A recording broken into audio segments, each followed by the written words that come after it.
Ko Luke Tokumura. My name is Luke. And morning in Winton School, Kourtney. I'm Jack, and welcome back to the N.E.W.S news for Rakau, the 30th of October. On to Te Kupu or Te Wiki. This week's word is Rakau. Rakau means tree. On to Sunsmart news. The clear sky UV forecast for today is low. Even if it clouds over, the UV still get through, so where those sun hats, looks like you'll be under the sunshade today. On to today's notices.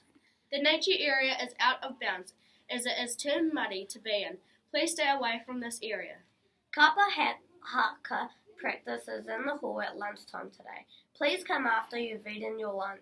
On to birthday news. Happy birthday to Kourtney in room 9. We hope you have a fabulous day.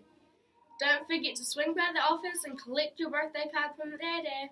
And that's all for today from everyone here at the N.E.W.S news team. Ka kite a popo. Howdy da, and stay classy, Winton School.